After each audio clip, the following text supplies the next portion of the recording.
So today we are going to be talking about the 15 hardest SAT questions seen on the math section of the SAT. I wanted to see how much you guys could get, if you could get higher than 10 or 15 in these questions, so comment down below your score. But today we're going to be solving these questions together and figuring out how hard are the hardest questions. I remember when I stumbled upon these questions and I finished my SAT prep, and it managed to give my massive yet fragile ego a huge boost, because I felt like if this is the hardest, you can get through the SAT. The SAT isn't too bad. So we'll see about that in this video. So on to the first question. I recommend pausing the video, giving yourself a minute and a half and trying to solve it yourself, and then we can solve it together. So just by looking at this, you guys probably recognize this too from our previous video. This is a linear equation. Let's see the question about it though. The equation above shows how temperature F measured in degrees Fahrenheit relates to the temperature C measured in degrees Celsius. Based on the equation, which of the following must be true? A temperature increase of 1 degree Fahrenheit is equivalent to a temperature increase of 5/9 degrees Celsius. Just by looking at the first statement, I can already tell that they're asking about the slope, the rate of change, or how much it increased. So let's write that down, it's good to know. So 2, a temperature increase of 1 degree Celsius is equivalent to a temperature increase of 1.8 degrees Fahrenheit. And 3, a temperature increase of 5/9 degree Fahrenheit is equivalent to a temperature increase of 1 degree Celsius. So let's first simplify the equation by distributing 5/9. So 9. F and -32, that's -160/9. Now, they asked us in the first one that 1 degree increase Fahrenheit makes C increase by 5/9. Let's check if that's true by making F1, 1 multiplied by 5/9 equals 5/9. So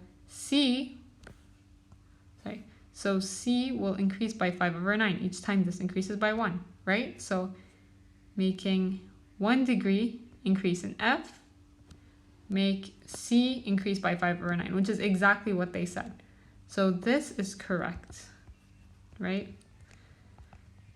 So a temperature increase of 1 degree Fahrenheit is equivalent to a temperature increase of 5/9 degrees Celsius, 100% correct.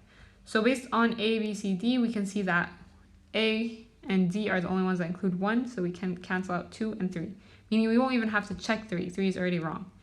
So let's just see 2. A temperature increase of 1 degree Celsius is equivalent to a temperature increase of 1.8 degrees Fahrenheit.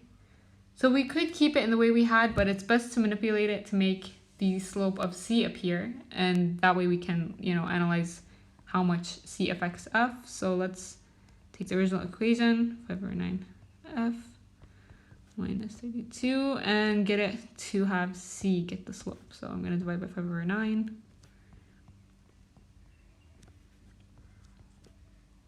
Making 9/5C equal to F minus this, because it's their side, so say positive 3/2. 32 equals 2F. So this is the equation where C has the slope, so this way we can determine if 1 increase in C, so C increased by 1, makes F increase by, what did they say, 1.8. So let's see, 1 multiplied by 9/5, which is the same as the decimal form of 1.8, allows F to increase by 1.8. So 1 increase in C, which multiplied by this made 1.8, means F increased by 1.8. So this is also correct, meaning D is the correct answer for this question. So on to question 2. They are asking about the value of A. So looks like we just have to manipulate the equation to get A on one side and figure out what it's equal to. So just by looking at this, I can see that this and this have the same denominator, meaning I can take this to the other side. And since they have the same denominator, only the numerator will change when this is -35, so we're just going to add, 35. This is -53, so we're just going to add by 53. So -47 plus 53, let me just rewrite this, 24x squared plus 25x, right? So -47 plus 53, that's 6/ax minus 2 equal to negative 8x minus 3. Now, we could use the cross multiplication method and get everything on one side.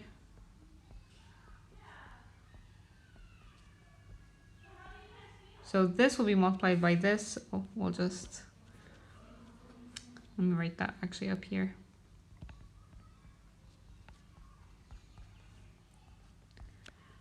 Right? Yeah. Okay, so this negative, sorry, because this was negative. Negative 8x multiplied by ax is negative 8ax squared. And then this will be multiplied by this, making positive 16x. Then this with this, making negative 3ax. And then this with this, making positive 6. And then we can simplify the like terms. This is a constant, and this is a constant, so we can go out. This to the other side would be negative, making it 0. And negative 16, positive 25. Since if we take this to the other side, it would be negative. So 25 minus 16 would be equal to 9x. So we can say 24x squared plus 9x.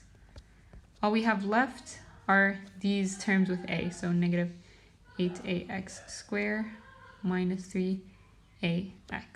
And since we want a alone, it's best to take a as a common factor. Let me just, yeah, we don't even need this part. Since a is what we want, we can make it a common factor, making this a on the outside, and then negative 8x squared, and then negative 3x, right? Leaving a on the outside, and 24x squared plus 9x. So the only thing we need to do is divide by this to get a alone. So negative 8x squared minus 3x. And we can write this here. They're both polynomials, so just write that here.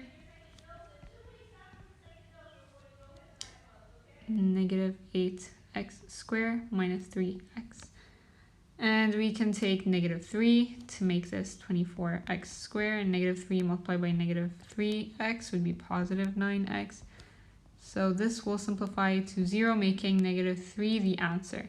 So a here would be equal to, this simplified was negative 3. A equals negative 3, the answer is B. So now question 3. This question looks quite harmless. It looks very simple and like easy to solve, so it's crazy to think that this is one of the hardest questions. But this is very tricky. So if you do not know certain like rules in math, this could be a really hard question. So let's try to solve this together.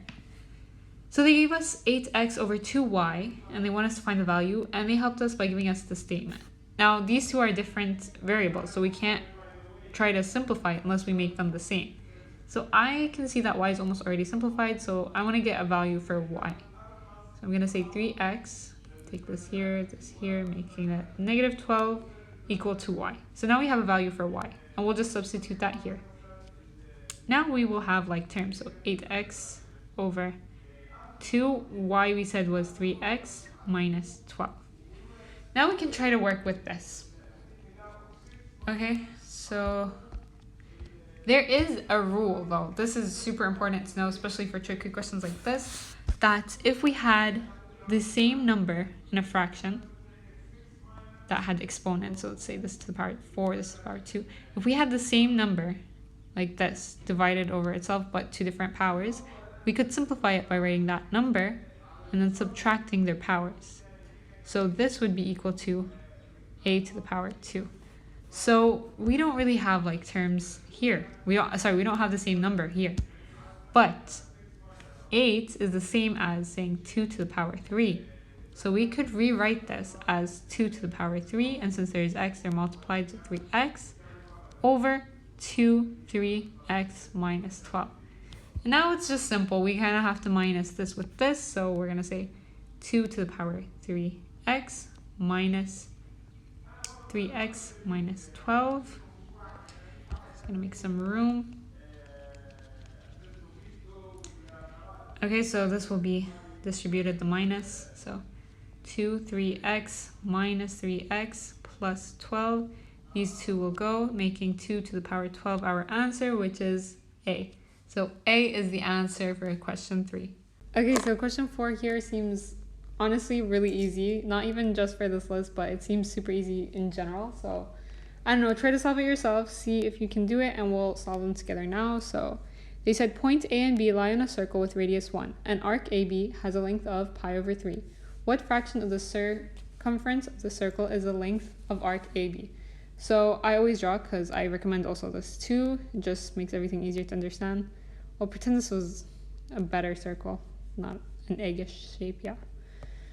Okay, so they said point, let's say A and B, right? And they said between them it's pi over, sorry, the arc here is pi over 3. And they said the radius is 1. So they said they want the fraction of the circumference of this to the whole circle, right?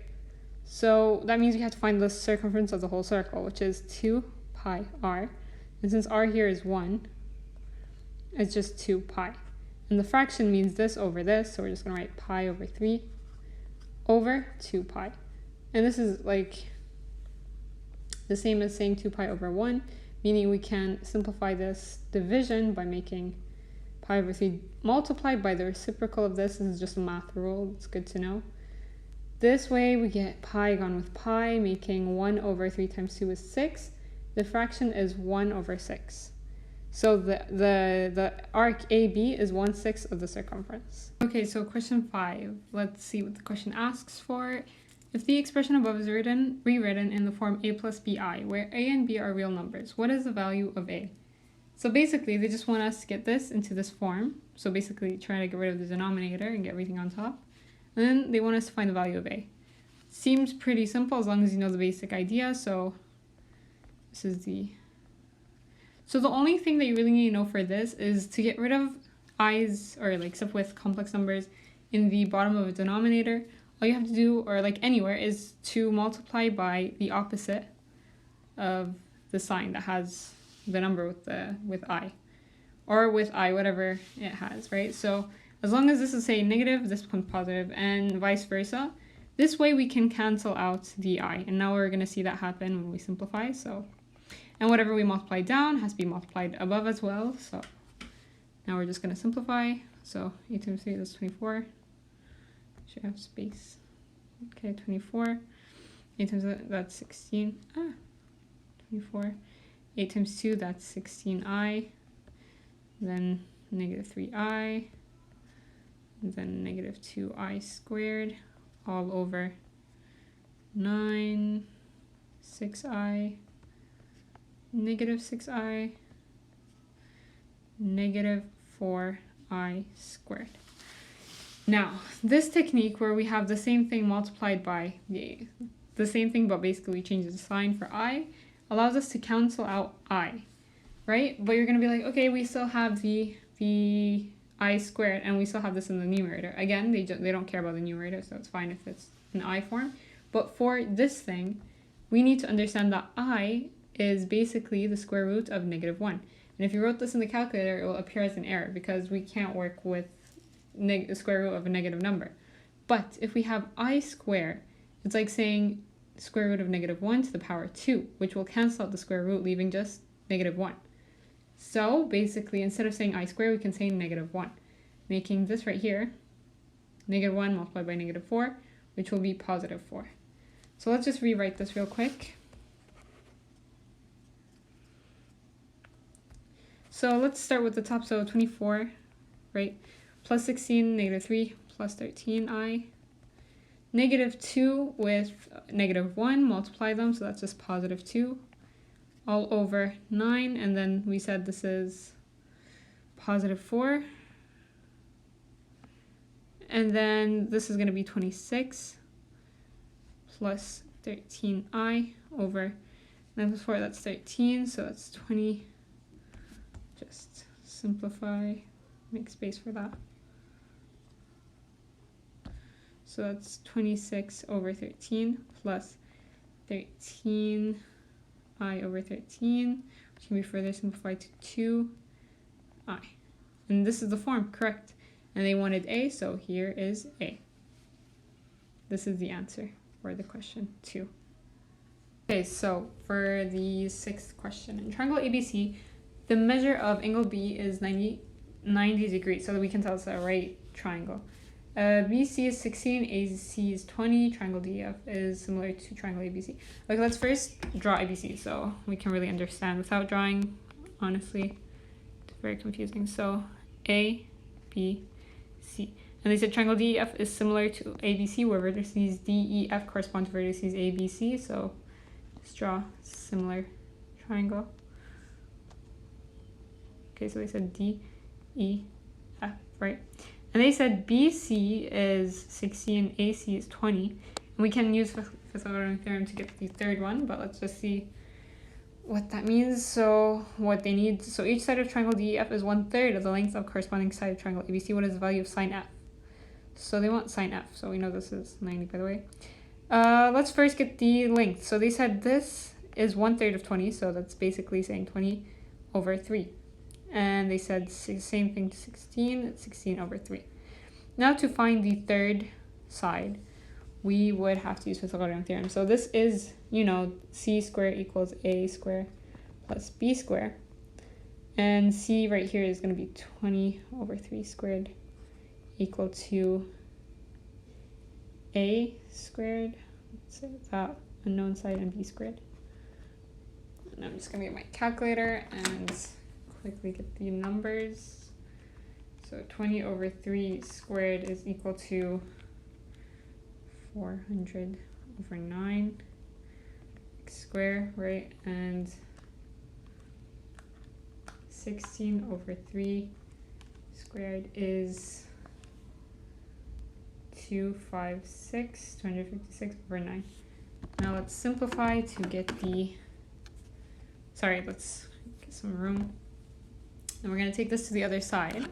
So we're going to say 400 over 9 minus 256. 256 over 9, which is going to be 16. So 16 is equal to x squared. We're going to square that and square that. So x is going to be equal to plus minus 4. And since it's going to be the length of a triangle, it's equal to 4. Now let's get some space. So they want, I'm going to have to redraw the triangle DEF. So they said this was 20 over 3, 16 over 3, and 4. And they want sine of f, right? So we said DEF, making sine opposite over hypotenuse, right? You know the rule. Sine is equal to opposite over hypotenuse. You need to memorize these for the SAT, so might as well do that. And now the opposite was 4. Hypotenuse was 20 over, why did I write it as 30? Okay, 20 over 3, which is the same as saying 4 over 1 multiplied by 3 over 20. Or that's 12 over 20, which is the same as saying, let's say, divide this by 2 and 2, this would be 6 over 10. We can still divide it further, so it'll be 3 over 5, right? So the value of sine f is 3 over 5. For question 7, they said the incomplete table above summarizes the number of left-handed students and right-handed students by gender for the 8th grade students at Kiesel Middle School.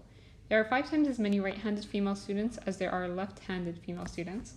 Let's just write that down real quick. So they said, let's say there's X, we don't know. There is X left-handed female students, and they said there's 5 times that number for female right-handed students. And then they said if, as right-handed students, and there are 5 times as many right-handed, and there are, 9 times as many right-handed male students as there are left-handed male students. So let's say left-handed male students were Z, the right-handed was 9Z. And now, if there are a total of 18 left-handed students and 122 right-handed students in the school, which of the following is close to the probability that a right-handed student selected at random is female. So from the right-handed students, what is the probability that they are female? First, we can put these all in the same variable to work with them.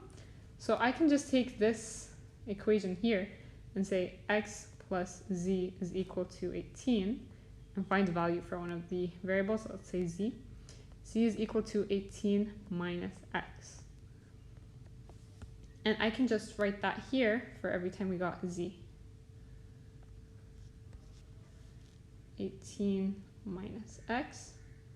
And this was 9z, right? So we're just going to say 9 times 18 minus x. Simplify that. So 9 times 18 is 162 minus 9x. We'll just write that here. 162 minus 9x. Then we can make space here. And now that we have everything in the same variable, it will make it easier to solve for that variable.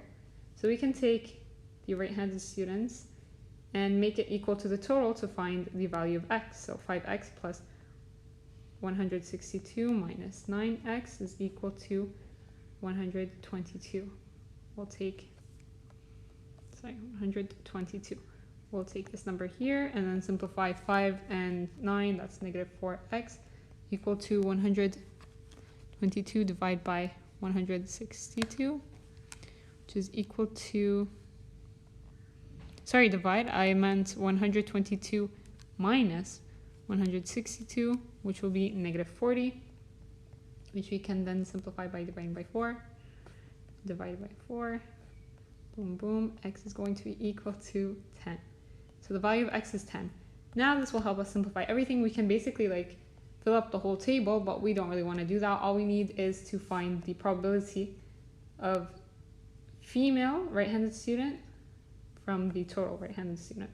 So 5x would be 510, which would be 50. So the female right-handed students were 50, and this was out of 122. So this ratio is the probability that a random right-handed student selected would be female. So this is the answer to the question. Let's do this on the calculator. 50 divided by 122 is equal to 0.409. And here we can check our choices, and they said 0.41, which is basically this rounded up. So A is the correct answer for this question. For question 8, they gave us a little prompt before the question, so let's read that real quick. If shoppers enter a store at an average rate of R shoppers per minute, and each stays in the store for an average time of T minutes, the average number of shoppers in the store N at any one time is given by the formula N equals RT. This relationship is known as Little's Law. The owner of the Good Deals store estimates that during business hours, an average 3 shoppers per minute enter the store and that each of them stays an average of 15 minutes. The store owner uses Little's Law to estimate that there are 45 shoppers in the store at any time. Now, question 8 is asking, first they're telling us that Little's Law can be applied to any part of the store, such as particular departments or the checkout lines. The store owner determines that during business hours, approximately 84 shoppers per hour make a purchase, and each of these shoppers spend an average of 5 minutes in the checkout line. At any time during business hours, about how many shoppers on average are waiting in the checkout line to make a purchase at a Good Deals store? Now, this is quite simple. We know the rule. We need to just figure out the givens and, apply it, put them directly in the law.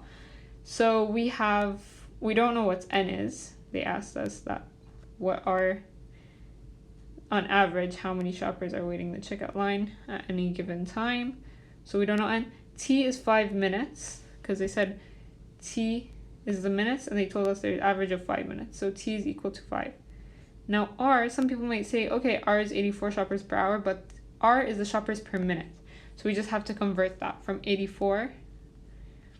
Let's say 84 per hour, right? So that's the same as saying 84 every 60 minutes. So how many will there be in 1 minute? This is a proportionally, equation where we can figure it out by saying this is proportional to this, so how much would it be for 1? It's really useful for the SAT in more than one question, but we're just going to use this like this to figure out the thing per minute, the shopper per minute. We simplify, leaving that x is 1.4. Let me just make sure that on the calculator. Divided by 60, yes, 1.4. And now R is 1.4. So we're gonna put these two in this equation, making 5 times 1.4 equal to 7. So n is equal to 7. This is our final answer, 7. Okay, so for question 9, it's on the same prompt. We're just gonna read the question. So the owner of Good Deal store opens a new store across town. For the new store, the owner estimates that during business hours, an average of 90 shoppers per hour, again hour, enter the store, and each of them stays an average of 12 minutes. The average number of shoppers in the new store at any time is what % less than the average number of shoppers in the original store at any time?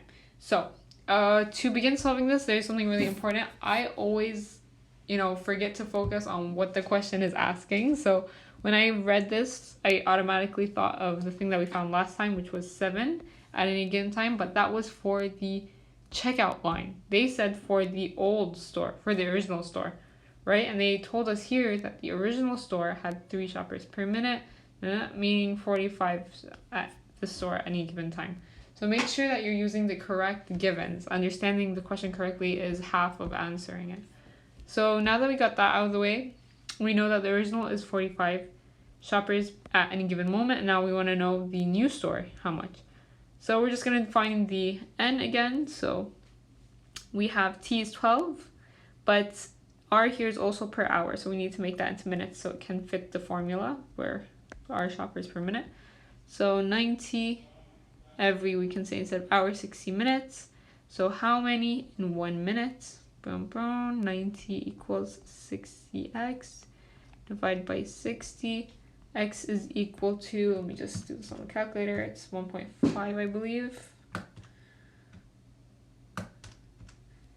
Yeah, 1.5. And then we're just going to multiply this by the time, making it 1.5 times 12. That's 18. So the original store had 45 and the new store has 18 shoppers at any given time. Now that's not enough. Some students might forget and just put 18. But the question is the average number of shoppers in the new store at any time is what % less than the average number of shoppers in the original store at any time. So they want to find the percentage change. And this rule is super important. I feel like these questions aren't really hard. They're the hardest, sure, but as soon as you get them, I think it helps you also remember the rules that some students might forget to memorize or might not deem, while you're sitting, you wouldn't think about these formulas, but they're important. I think that just really helps you remember to get everything done. Remember all the formulas, memorize even the stuff that might seem rare, but they're really important. So this is a really important formula that a lot of students might forget about studying. So make sure you take a screenshot and keep this in mind while you're studying for the SAT. Anyway, so the % change is the new value minus old value over the old value. Multiply by 100 to get it in percentage. Now, 18 is what we have now. And the old value was 45 over 45, which allows us to see how much it decreased. Now let's write this on the calculator real quick. Making negative 0.6, which we multiply by 100 to get negative 60. Negative just to show that it's decreased, so it's decreased by 60%. This is the answer. They said in the xy plane, the point PR lies on the line with equation y equals x plus b, where b is a constant. The point with coordinates 2p and 5r lies on the line with equation y equals 2x plus b.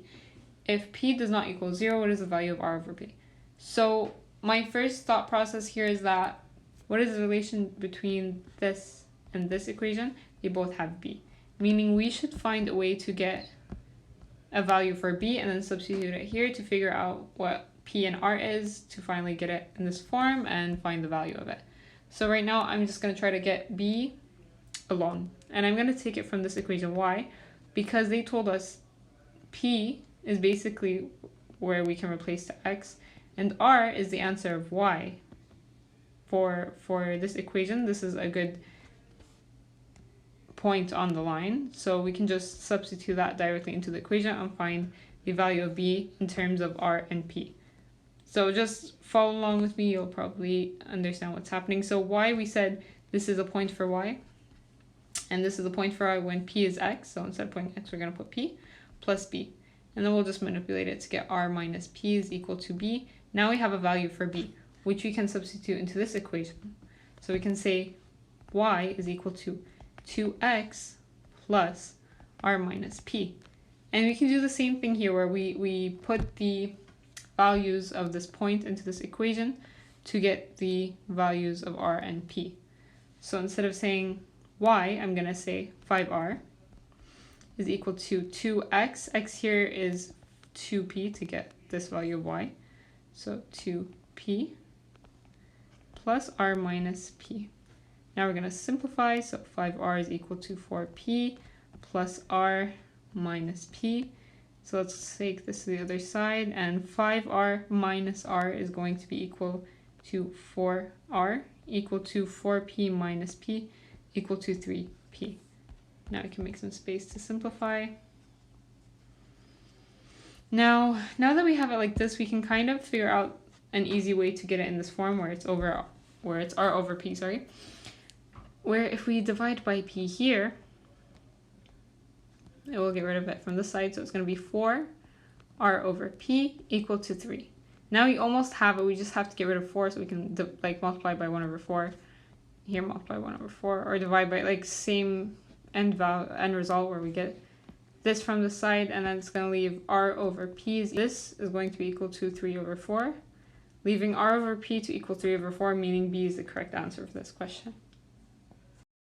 Now for question 11, they said a grain silo is built from 2 right circular cones and a right circular cylinder with internal measurements represented by the figure above of the following, which is closest to the volume of the grain silo in cubic feet.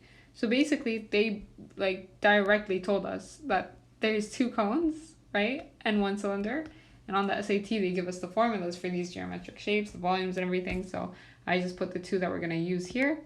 And they just want us to find the volume, meaning we'll find the volume of individual ones, add them up, and get it. This is one of the hardest questions, you guys. So keep your heads high and keep your prep going, because if this is the hardest, y'all can do anything.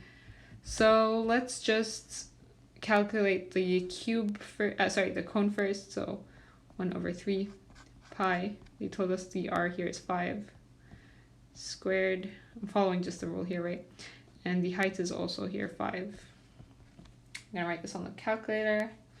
That's gonna be 125 over 3 pi. And we have 2 cones, this one here and this one here. So I'm just gonna multiply this by 2, giving us 250 over 3 pi. And we can make room for calculating the cylinder. Cylinder is pi, r, they're the same as the cone one, same as the cylinder, so 5 square, height right here told us is 10. We're just gonna do that on the calculator real quick. 5 squared times 10. It's 250 pi. And then we just add the 2 volumes of the 2 cones and the cylinder to get the total silo's volume. So I'm just gonna do that on the calculator real quick.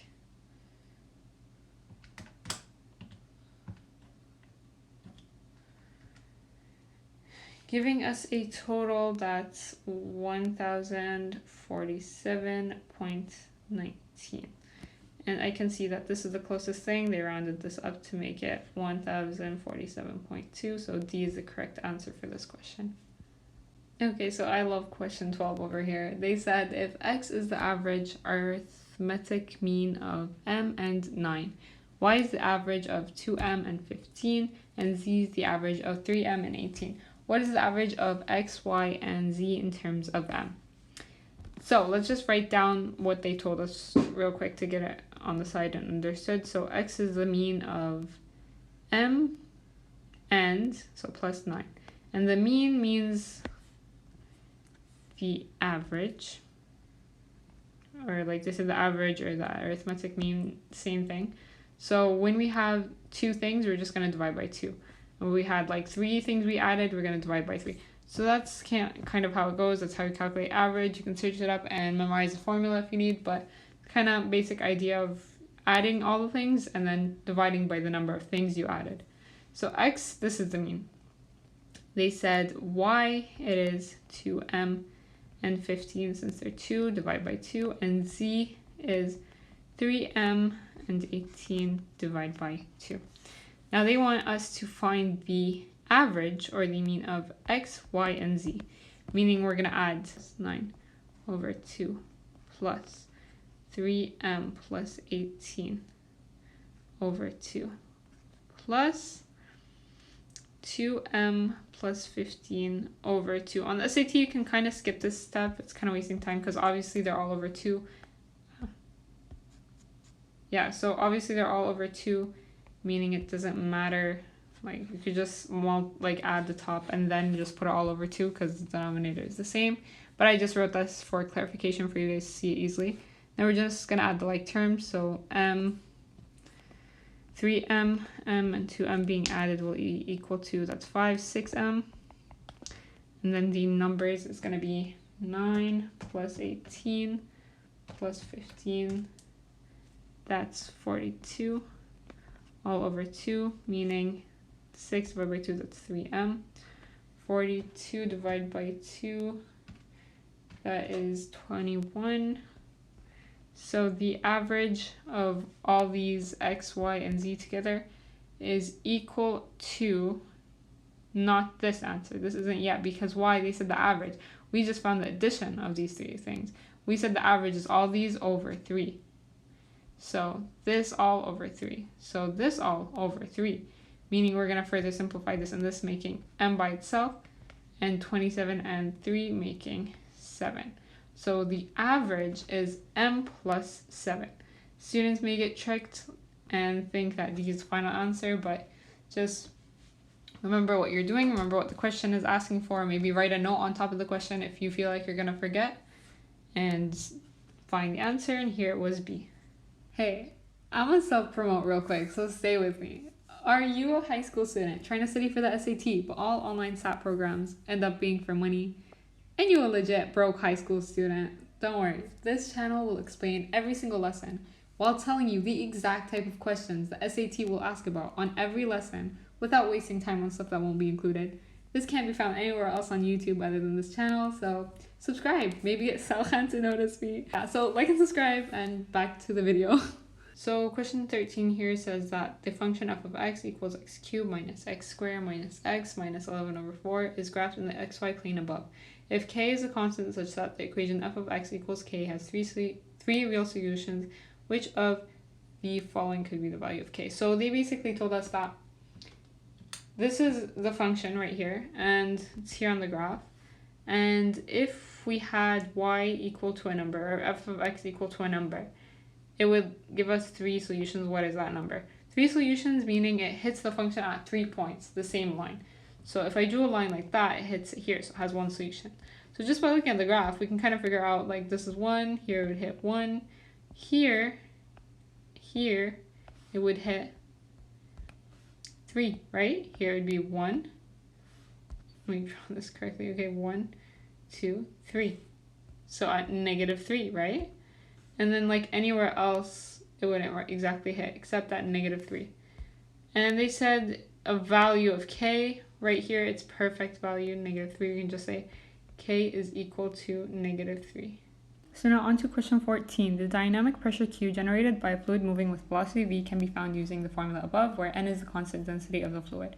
An aeronautical engineer uses the formula to find the dynamic pressure of a fluid moving with velocity v at the same fluid, and the same fluid moving with velocity 1.5 v. What is the ratio of the dynamic pressure of the faster fluid to the dynamic pressure of the slower fluid? So basically they want us to find the Q of the faster one and the slower one, set it up as a ratio to find the ratio of the faster one to the slower one. Pretty straightforward. Let's just find the faster one first, so 1 over 2. And v here they said is 1.5, so 1.5 of v. And we said that's squared, so we're going to square that.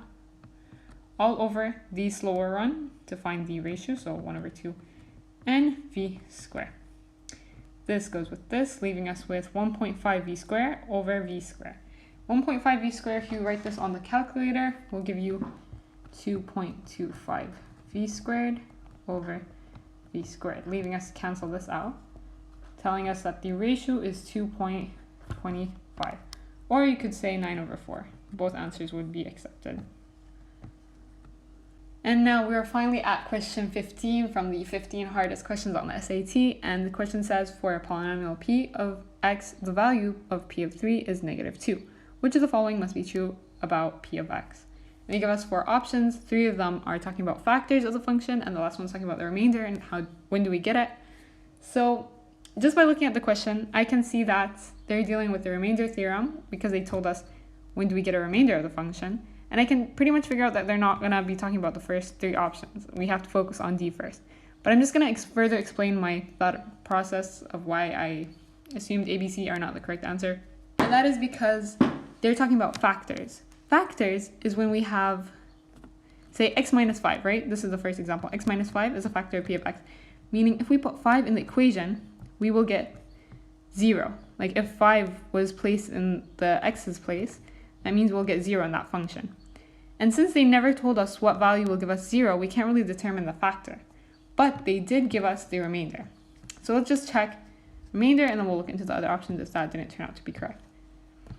Now the remainder of p of x is divided by x minus 3 is -2. When divided by x minus 3 is -2. And they told us the remainder here, p of 3, is -2. And based on the remainder theorem, this is really important to know. Take a screenshot if you must, because a lot of students forget about these theorems when studying for the SAT. And this theorem states that if a polynomial p of x is divided by x minus a, the remainder is f of a. Meaning, the remainder, f of a, here we have -2, happens when the polynomial is divided by x minus a. What is a, you ask? A is the value we plugged into the function to get the remainder. And here we plugged in 3 to get the remainder of -2. So a is 3. So to get the remainder, we need to divide the function, so here p of x, by x minus a, x minus 3. That will give us the remainder of f of a, here f of a, -2. So this is correct based on the theorem. This is true about the function. And as we see, option D says the remainder when p of x is divided by x minus 3 equal to -2. This is 100% correct based on the theorem and based on what we proved to be correct. So D is the answer of this question.